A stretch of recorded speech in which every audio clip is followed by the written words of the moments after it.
তো লাস্ট যেটা পয়েন্ট সেটা হচ্ছে এক্সাম। আপনাদের যে প্রশ্নটা ছিল, মেন প্রশ্ন, যে আমার বাচ্চা পড়তে তো বসছে কিন্তু এক্সামে গিয়ে আলটিমেটলি ভালো মার্কস করতে পারছে না, এবার সেটার জন্যই সব থেকে ইম্পর্টেন্ট নোট হচ্ছে এক্সাম নেওয়া। সেই এক্সামের জন্য তারা কিভাবে প্রিপেয়ার্ড হবে বা আমরা কিভাবে এক্সাম নিয়ে তাকে প্রিপেয়ার করব, সেইটা নিয়ে এবার ডিটেলস আমরা আলোচনা করব। চলুন পরের অংশে যাওয়া যাক।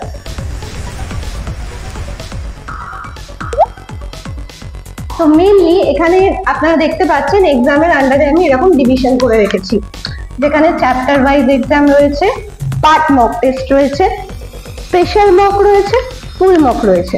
এবার এক একটা পার্টে আসি। চ্যাপ্টার ওয়াইজ এক্সাম মানে প্রত্যেকটা স্টুডেন্ট যখন একটা করে চ্যাপ্টার পড়া কমপ্লিট করছে, সেই চ্যাপ্টারটায় তারা কতটা বুঝতে পারলো, কতটা কনসেপ্ট ক্লিয়ার হলো, কতটা নিজেকে প্রিপেয়ার করতে পারলো, সেটার ওপর সে কি করবে, সেই চ্যাপ্টারটা কমপ্লিট হওয়ার পরই একটা এক্সাম দেবে, যাতে করে সে কনফিডেন্টলি বুঝে যায় যে না, আমি এই চ্যাপ্টারটা যা পড়েছি, যা প্র্যাকটিস করেছি, সেখান থেকে আমি ready. Next is part mock test. Part mock test কি, এরকম হলো একটা চ্যাপ্টার কমপ্লিট হলো, এক্সাম হলো চ্যাপ্টার ওয়াইজ, 2 নম্বর হলো, সেটারও এক্সাম হলো, 3 নম্বর চ্যাপ্টার হলো, সেটারও এক্সাম হলো। এবার এই 3-4টে চ্যাপ্টার যখন হয়ে যাচ্ছে, তার একটা অল টুগেদার সে আগের চ্যাপ্টারটা ভুলে যাচ্ছে না তো, বা তার আগের চ্যাপ্টারে কিছু ল্যাকিং থেকে যাচ্ছে না তো, সেটা বোঝার জন্য ওই 2-3টে চ্যাপ্টার কমপ্লিট হয়ে যাওয়ার পর একসাথে একটা পার্ট মক টেস্ট আয়োজন করা। এই পার্ট মক টেস্টে আমরা বেসিক্যালি 2 বা 3টে চ্যাপ্টার কমপ্লিট হয়ে যাওয়ার পর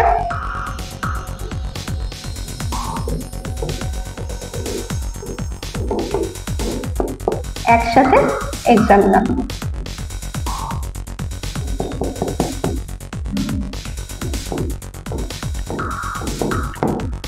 আচ্ছা, এরপর হচ্ছে special mock.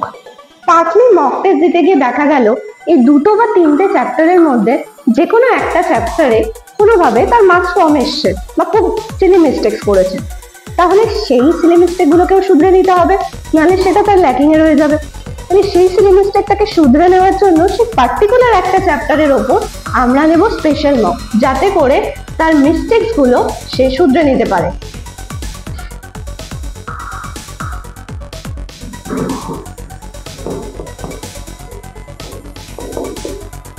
And lastly, full mock.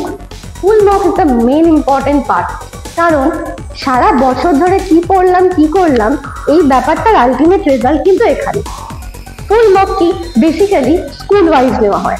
যেমন প্রত্যেকটা স্কুলে 2টো করে ইউনিট টেস্ট হয়, একটা ইউনিট 1, একটা ইউনিট 2, তার মিডিল একটা হাফ ইয়ারলি, সবার শেষে অ্যানুয়ালি।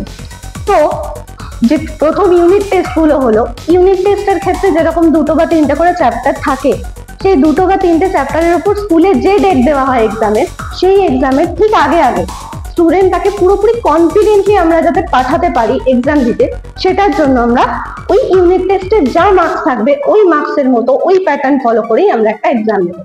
ইউনিট 1 হলে ইউনিট 1, ইউনিট 2 হলে ইউনিট 2। জাস্ট লাইকলি 80 বা 90 মার্কসের যে হাফ ইয়ারলি হয়, সেই হাফ ইয়ারলি সিলেবাস কমপ্লিট হওয়ার পরেও স্কুলের যে ডেটে এক্সাম নেওয়া হবে তার ঠিক আগে তাদের প্রিপেয়ার করানোর জন্য আমরা রাখবো হাফ ইয়ারলি অনুযায়ী আর একটা মক টেস্ট, ফুল মক।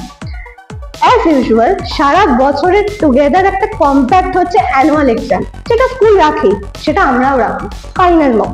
সেই ফাইনাল মকটাতেও তারা বুঝে যাবে যে আমি আলটিমেটলি সারা বছরে নিজেকে কতটা প্রিপেয়ার করতে পেরেছি। তো সেটা স্কুল অনুযায়ী যেমন ডেট দেওয়া হবে, প্রত্যেকটা এক্সামের আগে আমরা ফুল মক গুলো নিয়ে থাকি, তাতে করে সে টাইম ম্যানেজমেন্ট স্কিলটাও বুঝতে পারবে যে হ্যাঁ, আমার কতটা কোন প্রশ্নের উত্তর লিখতে আমার কত সময় যাচ্ছে। তাছাড়াও ভয়টা দূর হয়ে যাবে, স্কুলে গিয়ে আর কোনো ভয় ডর থাকবে না যে না, আমি কেমন ভাবে এই নম্বরের এক্সাম কিভাবে দেবো, কতক্ষণ লাগবে, এই ব্যাপারটাও থাকবে না। তাহলে সবকিছু মিলিয়ে ফুল মক তাদের কনফিডেন্টলি রেডি করে দেবে। That's all.